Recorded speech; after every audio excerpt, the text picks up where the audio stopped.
I honestly don't know if I could. This is true courage, to sit through that violence and go back out and do it again. A lot of these people would protest once, recover, go back out again. That's something that's real courage. Then, after this is when Martin Luther King started his rise to become the face of the civil rights movement. He wasn't the only one at the time. There was Malcolm X, plenty of others. But Martin Luther King was the face of it because of his presence. Now, in 1963, August 28th, he gave his "I Have a Dream" speech.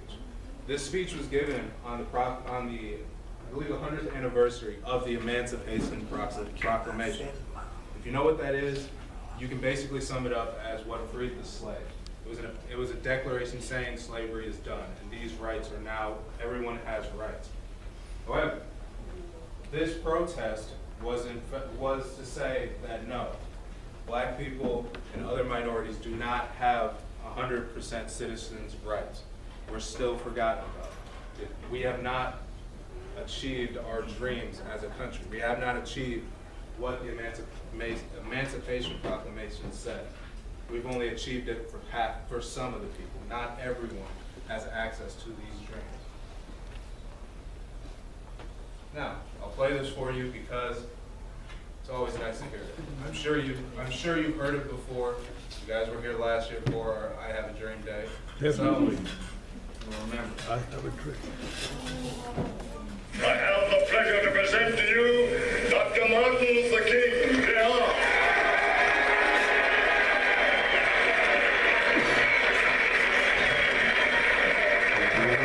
I'm happy to join with you today in what will go down in history as the greatest demonstration for freedom in the history of our nation.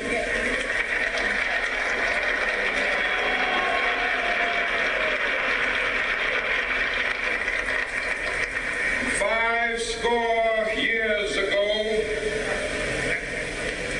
a great American in whose symbolic shadow we stand today signed the Emancipation Proclamation. This momentous decree came as a great beacon light of hope to millions of Negro slaves who had been seared in the flames of withering injustice. It came as a joyous daybreak to end the long night of their captivity. But 100 years later, the Negro still is not free. 100 years later, the life of the Negro is still sadly crippled by the manacles of segregation and the chains of discrimination. 100 years later, the Negro lives on a lonely island of poverty. I have a dream that one day this nation will rise up and live out the true meaning of its creed. We hold these truths to be self-evident, that all men are created equal.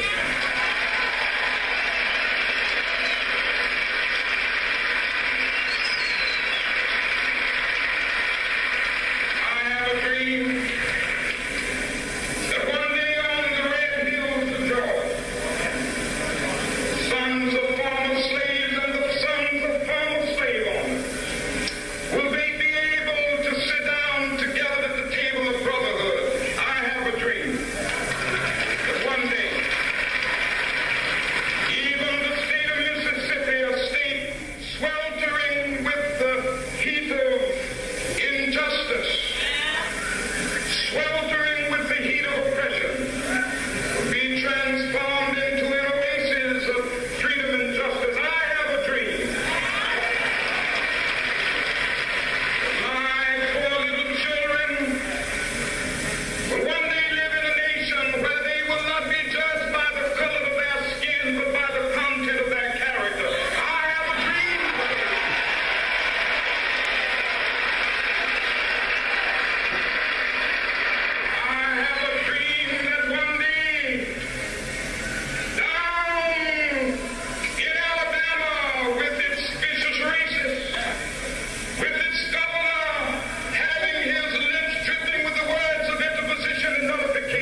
truth. So let freedom ring from the prodigious hilltops of New Hampshire. Let freedom ring from the mighty mountains of New York. Let freedom ring from the heightening Alleghenies of Pennsylvania. Let freedom ring from the snow-capped Rockies of Colorado. Let freedom ring from the glacial slopes of California. Not only that, let freedom ring from Stone Mountain of Georgia. Let freedom ring from Lookout Mountain of Tennessee. Let freedom ring from every hill and molehill of Mississippi. From every mountainside. Let freedom ring from the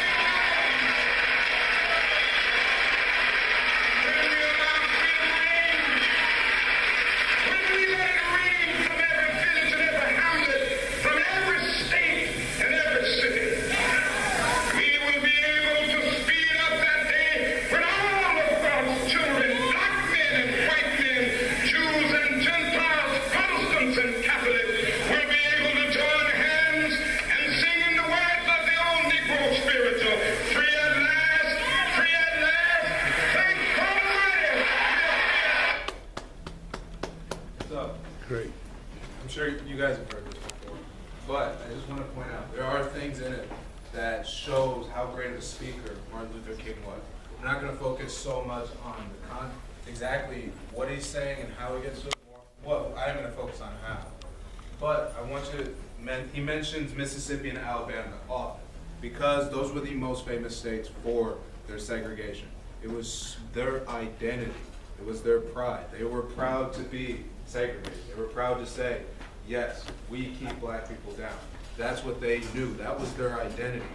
So to call those two states out is to say, if we can get these two states, of Mississippi and Alabama, to become unsegregated and change their ways, then we can become a great country.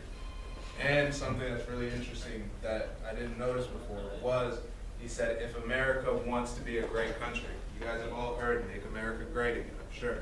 So it's ironic, it's kind of sad that even today, we still have to face something of saying, if America really wants to be a great country, they have to do something. In this case, it was to realize the citizenship of black Americans and other minorities. But it still has to be said today that we have to recognize that the U.S. is a changing country. That doesn't make it worse. We still can make it, it can be a great country. But when you give this idea of saying we need separation, you're not a good country. You're not even a decent country. You have to fight and change, like Martin Luther King said, you have to change the problems that are at the base of it to make it a great country. Now, let's move on with the slide. So, with this was on, I don't even know if it was on TV or not, but since it was done in Washington, D.C., in front of the Lincoln Memorial, the most famous monument on the National Mall, it got him a lot of attention. But this attention doesn't necessarily mean that Martin Luther King was a person that was liked by the United States. He was very much disliked by a lot of people in the U.S. at the time. He was not liked because he was changing how the U.S. it was. He was questioning people. It'd be like if I come up to you and just poke you and poke you and poke you. You're going to get irritated. That's how the majority of the country was. A large group said, no, I don't like Martin Luther King. He's not a good person. Because he was questioning people. He was saying, we're not that good of a country. We need to be better. We know what we need to do to be better. But with it, in 1963, he was recognized as Times Man of the Year. In 1964, he won the Nobel Peace Prize. And during his acceptance speech, he said, Martin Luther King believes that even amid today's mortar, bursts, and whining bullets, there's still hope for a brighter tomorrow. It's funny that he uses military references. Mortars are bombs, and you guys know what and bullets are. He uses that because, in a way, what he was doing was warlike. It was unseen.